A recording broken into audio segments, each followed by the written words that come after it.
आजचा हा व्हिडिओ बघणाऱ्या 100 पैकी 80 जणांना तरी हा पदार्थ माहिती नसणार.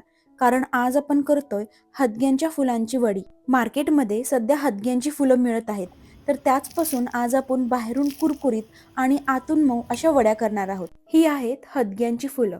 हिंदीमध्ये ह्याला अगस्तीचे फुलं असं म्हणतात आणि अगदी इंग्लिशमध्ये हमिंगबर्ड फ्लावर्स असं म्हणतात. आज हदग्यांच्या ह्याच फुलापासून कडूपणा न येता मऊ आणि चविष्ट वडी कशा करायच्या ते आज मी तुम्हाला दाखवणार आहे. चला तर मग सुरुवात करूयात. ही आहेत हदग्यांची फुलं. ही दिसायला सुंदर अशा पांढरट रंगाची किंवा पिवळ्या रंगांची असतात. ही फुलं कडवट किंवा तुरट असतात, त्यामुळे ती व्यवस्थित स्वच्छ करून घ्यायची. आता ही स्वच्छ कशी करायची, तर खराब झालेलं पान काढायचं. हा खालचा जो हिरवा भाग दिसतोय तोही काढून घ्यायचा आणि ह्या फुलांमधला आतमधला जो पिवळा भाग असतो हा असा तो काढून घ्यायचा. हा भाग काढायला विसरायचा नाही, नाहीतर आपण जे वड्या करणार आहोत त्या अतिशय कडवट लागतील. तुम्ही भाजी करणार असाल तरी असं स्वच्छ करायचं. पुन्हा एकदा दाखवते. खालचा हिरवा भाग काढून घ्यायचा. जी अशी लाल रंगाची पानं असतात फुलांची ती काढायची आणि आतमधला हा जो पिवळा भाग असतो तोही काढून घ्यायचा आणि स्वच्छ फुलं एका साईडला ठेवून द्यायची. केळ फुलापेक्षा हदग्यांची फुलं स्वच्छ करायला फार सोपी आहेत. हे पहा, मी इथं हदग्यांची सगळी फुलं स्वच्छ करून घेतलेली आहेत. हे आहे स्वच्छ करून घेतलेली फुलं आणि हा तो कडवट भाग आहे जो आपल्याला लागणार नाहीये. मस्तपैकी फुलं स्वच्छ झाली आहेत. आता ह्या फुलांना धुवून घ्यायचं, त्यामधलं पाणी पिळून घ्यायचं आणि ते बारीक चिरून घ्यायचे.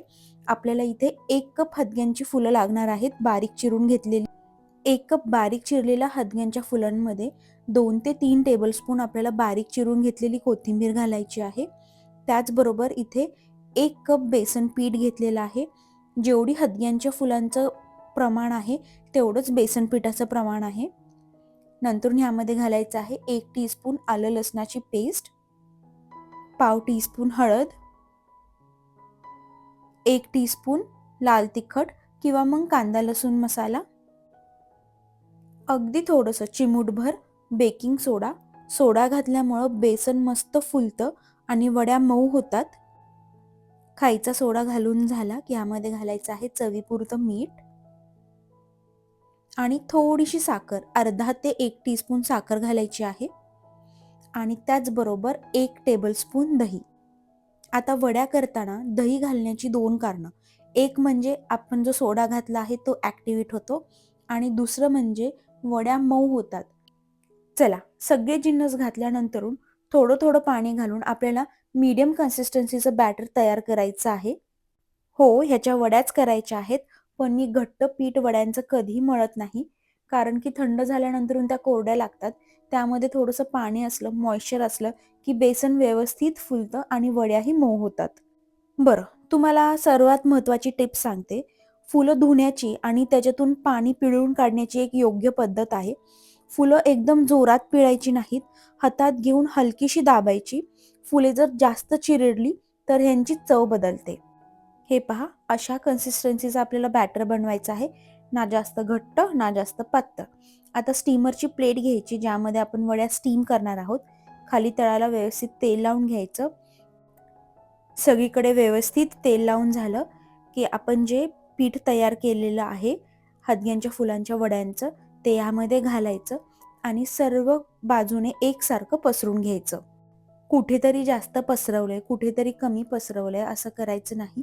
एकसारखं सगळ्या बाजूनी पसरून घ्यायचं आणि हे करत असताना ज्यामध्ये आपल्याला हे वड्या वाफवून घ्यायच्या आहेत त्या भांड्यामध्ये पाणी घालून ते गरम करायला ठेवायचं. मी ह्या भांड्यामध्ये आज वड्या वाफवून घेणार आहेत.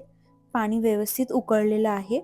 आता मध्यम आचेवरती ह्या वड्या आपल्याला वाफवून घ्यायच्या आहेत 15 ते 20 मिनिटांसाठी. ही प्लेट ठेवल्यानंतरून भांडं झाकून ठेवायचं आणि 15 ते 20 मिनिटं वड्या मस्तपैकी वाफवून घ्यायच्या. चला, 15 ते 20 मिनिटं झाली आहेत. पाहूयात आपल्या वड्या झाल्या आहेत की नाहीत. एक टूथपिक किंवा चाकू घालून चेक करायचं. चाकूला किंवा टूथपिकला बेसनाचं पीठ चिकटलं नाही तर समजायचं वड्या आपल्या व्यवस्थित वाफवून झाल्या आहेत.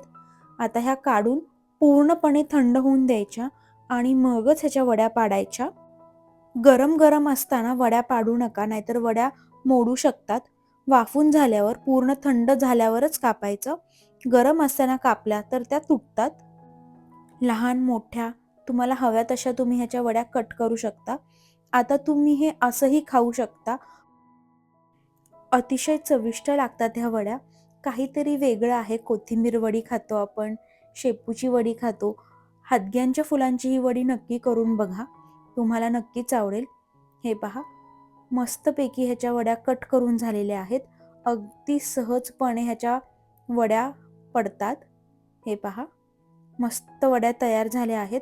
आता आपण ह्यामध्ये हलकासा सोडा घातला होता, अगदी चिमूटभर, त्यामुळे बेसन पीठ मस्त फुललं आहे आणि हलकंही झालं आहे आणि वड्यांना छान असे लेयर्सही पडतात. मी तुम्हाला एक वडी दाखवते. हे पहा, किती सुरेख झाल्या आहेत. मस्त अशा थोड्याशा स्पॉन्जी झाल्या आहेत. आता आपण ह्या वड्या तळून घेऊयात. तुम्ही डीप फ्राय किंवा शॅलो फ्राय काही करू शकता तुमच्या आवडीनुसार. मी आज ह्याला डीप फ्राय करत आहे. कढईमध्ये तेल गरम करायचं. तेल गरम झालं की मध्यम आच करायची आणि मध्यम आचेवरती ह्या वड्या मस्त क्रिस्पी आणि कुरकुरीत होईपर्यंत तळून घ्यायच्या. छान असा गोल्डन ब्राऊन कलर आला, हलकासा सोनेरी रंग आला की वड्या आपल्या व्यवस्थित तळून झाल्या आहेत असं समजायचं.